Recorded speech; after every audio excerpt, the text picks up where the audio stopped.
How's it going? This is Sean Alford from Geek Era Podcast, and I want to talk to you today about Laws of the Universe Part Zero, made by HS Pictures, which is a entertainment branch of a right-wing death cult known as Happy Science.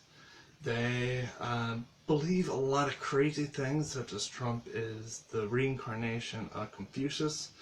They were involved in a terrorist attack last year in Tokyo that ran over a whole load of people, as well as a lot of voice actors and people within the industry have, basically quit their careers to spend more time in this religious group. The cult as well has been labeled as a cult in countries such as Australia, Russia, but it has basically been around since the 1980s, involving a lot of gobbledygook from L. Ron Hubbard to basically they rip off a lot of stuff, everything from Catholicism, Greek mythology, and different religious movements to science fiction. So let's talk about the film.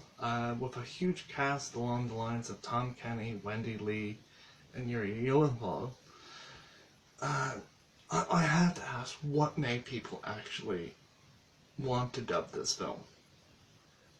Just the fact, a simple Google search would actually show the results of this. Either they're too much money, or the agent got blackmailed or something like that. But let's talk about the film at first.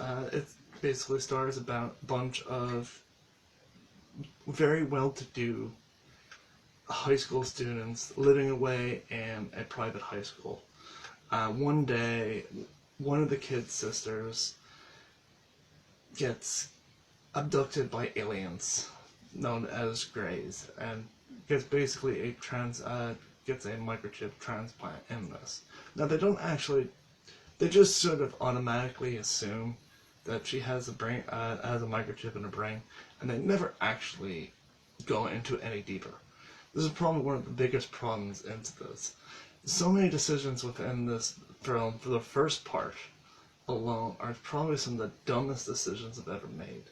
So after the girl comes back and they think that she has a microchip in her brain, but they don't do a CAT scan or anything like that. They just assume because she was abducted. Decided to seek out the aliens because they really want to communicate with the aliens, and they're really enthusiastic with trying to communicate with these aliens.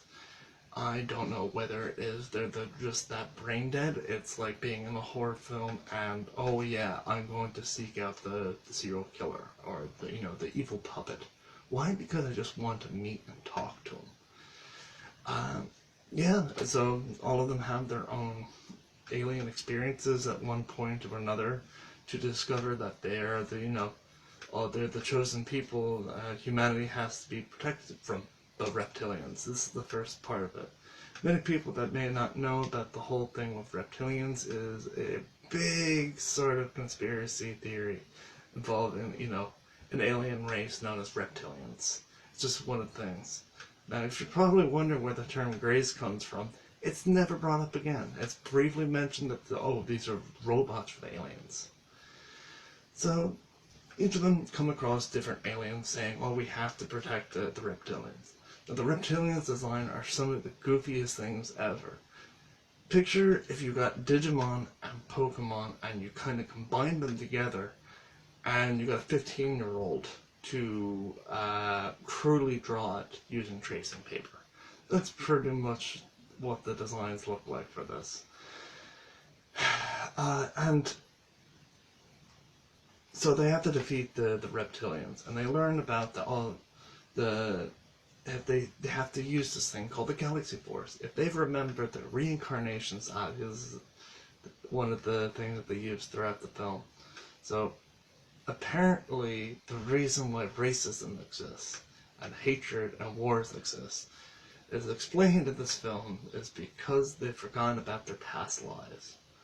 Which is a nice sort of prospect, but apparently if you're able to, learn about your past life and actually remember it, you can activate the Galaxy Force, which essentially is the power of imagination. Yeah, and the main character puts on a knockoff Saint Seiya, and all of them kind of wear costumes from their Galaxy Force, which are all of them are kind of knockoffs of. They're knockoffs of other animes or other shows. Would I recommend this show to people? Probably. On a historical and political thing, I think it's very important nowadays to know what are things that are happening nowadays. Also the fact that ANN briefly advertised this film, and it got major backlash at the time, and a lot of people have forgotten about this. And, you know, as well as that, I think it's just an extremely dumb, goofy film. I think that pretty much anyone having a run with a few drinks with their friends would really enjoy. So, I want to, I'm going to continue doing this stuff, but it's going to be stuff that I'm either going to be, that I find interesting. But until then, I'm going to, people that I personally enjoy. This is a Geek Era podcast, so make sure to subscribe to us, as well as check out Gokuja's channel on Dragon Ball Theories and other anime. Hallucid Twin, who is a great music composer, retro ranter, and anime dad for anime and manga reviews. So until then, this is Sean Alpha, signing off. Make sure you, subscribe, like us, share us around, and spread the news. Okay, cheers.